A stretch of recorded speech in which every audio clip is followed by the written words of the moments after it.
Hi, I'm Gabi Danon, and I want to give you some small examples of what linguistics deals with and what kinds of questions you're likely to encounter during your studies with us. The first example deals with the structure and meaning of a sentence.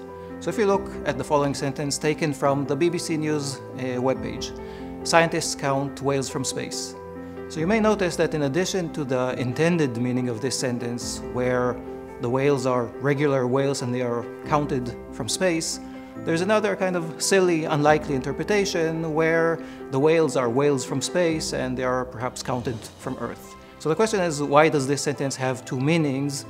And this is a question of syntax, the structure of the sentence, and semantics, the way in which the meaning of the sentence is computed from the meaning of its parts. This is called structural ambiguity, where we have something systematic about this relation between the structure and the meaning. The next example that I want to illustrate is an example that deals with sounds from the field of phonology. So if you think of the English past tense ending, the ed suffix that you find on verbs. If you look at various verbs and listen to how they are pronounced in the past tense, you may notice that the ed is not always pronounced in exactly the same way. So if you compare the word peeled to the word talked, you may notice that in peeled, the d is actually pronounced as a d. But in talked, the d actually sounds more like a t. So again, the question is why? Why is the same ending pronounced in two different ways? And phonology deals with the reason and the fact that in this case, the previous sounds before the ed ending actually has an influence on the way in which the d is pronounced. Now this is not unique to English. You can find similar things in other languages. So for instance, if you look at Hebrew, you may notice that certain words in Hebrew are sometimes pronounced differently than how you would expect them. So if, for instance, you think of the word for grandmother in Hebrew, savta, you may notice that many Hebrew speakers would pronounce this as safta, where the v is actually pronounced as a f. Similarly, the word for printer, madpeset, is sometimes pronounced madpeset, where the d is pronounced as a t, very similar to what we saw in English. And then the name Allenby is sometimes pronounced Allenby. And this change of sounds is actually the same thing as what we saw for English. We're talking about a phonological process where different sounds within a word have some influence on each other. Once we start thinking about language use, how people use the language, we have many other interesting questions to look at. For instance, if you're thinking about children who start using language, a very interesting question here is, to what extent is what people say the result of what they are taught? And to what extent do children say things that nobody has taught them? And we all know that they do. Another question from the field of language acquisition is what happens when a child is exposed to more than one language, which is what we call bilingualism.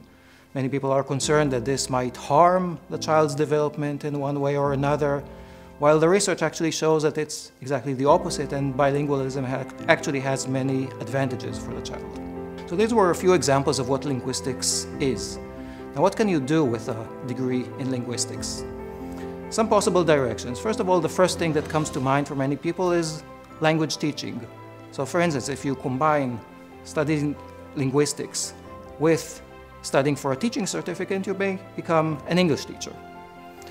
Similarly, any other field that deals with language, such as writing, editing, translation, or communication, can greatly benefit from having the background of linguistics, where you actually understand the language and what's going on in it.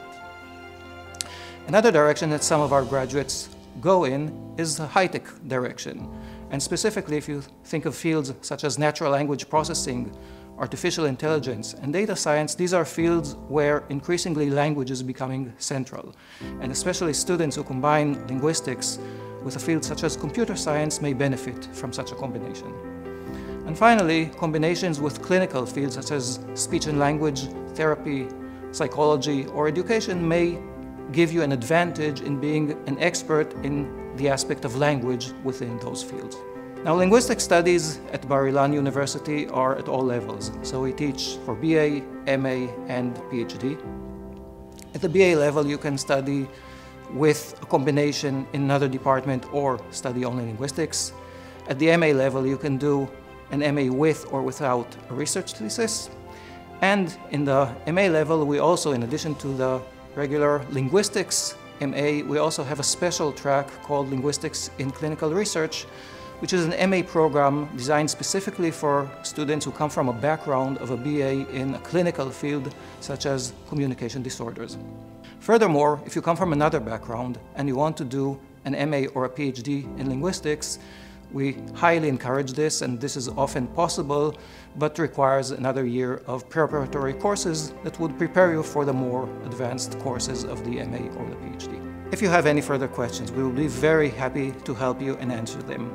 In addition to all the information that you can find on our website, you are welcome to write to us, either to our office email or to my own email as a chair, or to the email of any of our coordinators. You can find all the contact details on our website.